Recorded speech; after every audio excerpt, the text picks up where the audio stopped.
नमस्कार बंधुरा आज के आमी तोमादेर साथे शेयर करब मुड़ी और डिम दिए एक नतून धरनेर स्नैक्सर रेसिपि।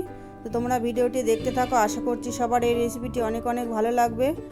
रेसिपिटी भालो लागले एक लाइक करे दिओ और चैनलटी सबस्क्राइब करार अनुरोध रइल सबार काछे। तो प्रथमेই देखो आमी कड़ाईते जल दिए दिएछि ग्यास जेले। तोमरा देखते पाচ্ছো जलटा किन्तु गरम होते शुरू करेছে। देखो जलटा अल्प अल्प करे फुटते शुरू करेছে। एबार এই जलेर मধ্যে आमी देखो 1 কাপ मुड़ी दिए दिलाम प्रथमे। এবার এই মুড়িটাকে কিন্তু জলের মধ্যে বেশিক্ষণ রাখা যাবে না, তাহলে মুড়িটা বেশি নরম হয়ে যাবে। জল থেকে মুড়িটাকে এইভাবে জল ঝরিয়ে নিতে হবে আর এটা কিন্তু খুব তাড়াতাড়ি করতে হবে। তো দেখো আমি প্রথমে যে মুড়িগুলো দিয়েছিলাম সেগুলো ছেঁকে তুলে নিলাম। এবার ওই জলের মধ্যে আমি আবারও দিয়ে দিচ্ছি 1 কাপ মুড়ি। তোমাদের যতটা পরিমাণে মুড়ি লাগবে সেই পরিমাণে দেবে। আমি এখানে 2 কাপ মতো মুড়ি দিয়েছি। এবার এই মুড়িটাকেও আমি দেখো জল থেকে তুলে নিচ্ছি ভালো করে জলটা ঝরিয়ে। মুড়িগুলোকে আমি একটা বড় বাটির মধ্যে নিয়ে নিয়েছি।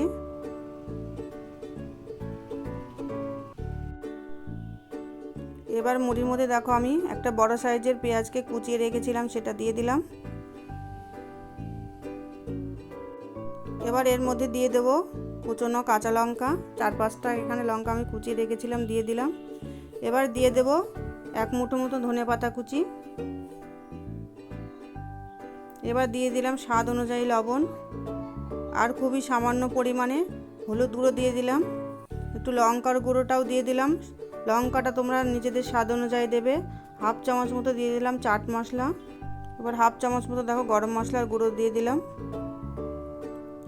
এবার এর মধ্যে আমি দিয়ে দেব বেসন।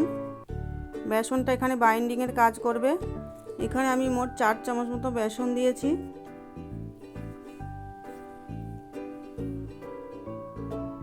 এবার এর মধ্যে আমি 2 চামচ কর্নফ্লাওয়ার দিয়ে দেব। কর্নফ্লাওয়ারের বদলে কিন্তু চালের গুঁড়ো দেওয়া যেতে পারে। এবার সব কিছু ভালোভাবে মেখে নেব। আর এখানে কিন্তু আমি কোনো জলের ব্যবহার করছি না। মুড়ির মধ্যেই কিন্তু অনেকটা জল আছে, সেই জল দিয়েই কিন্তু মাখা হয়ে যাবে। এই মুড়ির মিশ্রণটাকে কিন্তু বেশি পাতলা করা যাবে না, একটু শক্ত করেই মাখতে হবে। দেখো মাখা হয়ে গেছে আমার। এবার আমি ঢাকা দিয়ে রেখে দেব। আর এদিকে দেখো দুটো ডিমকে আমি সেদ্ধ করে নিয়েছিলাম। ডিম দুটোকে আমি এরকম পিস পিস করে কেটে নিয়েছি। এবার আমি হাতে অল্প পরিমাণে সাদা তেল মেখে নিয়েছি। এবার মেখে রাখা মিশ্রণটা থেকে কিছুটা অংশ আমি নিয়ে নিলাম, দিয়ে এরকম বলের মতো করে নিলাম গোল করে। এবার হাতের তালুতে রেখে এরকম চ্যাপটা করে নিচ্ছি।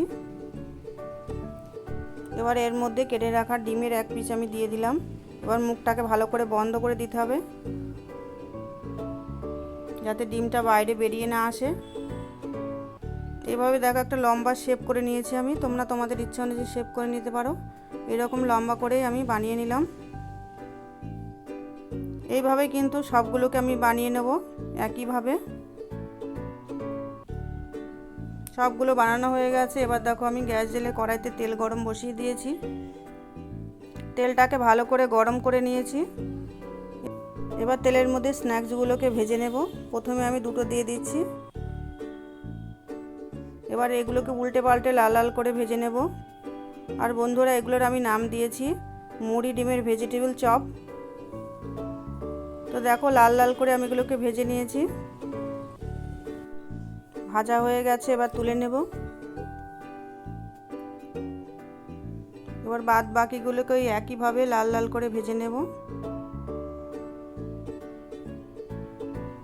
আর এইগুলো দেখতে যতটা সুন্দর খেতেও কিন্তু ঠিক ততটাই সুন্দর। তোমরা এইভাবে একবার বাড়িতে বানিয়ে দেখো। আরও দুটো আমার ভাজা হয়ে গেল। এবার তুলে নেব। এই একইভাবে সবগুলোকেই আমি ভেজে নেব। ভেজে নিয়ে তোমাদেরকে সার্ভ করে দেখাচ্ছি। মুড়ি ডিমের ভেজিটেবল চপ কিন্তু আমার একদম রেডি। তো তোমরা অবশ্যই আমাকে কমেন্ট করে জানাবে রেসিপিটি কেমন লাগলো।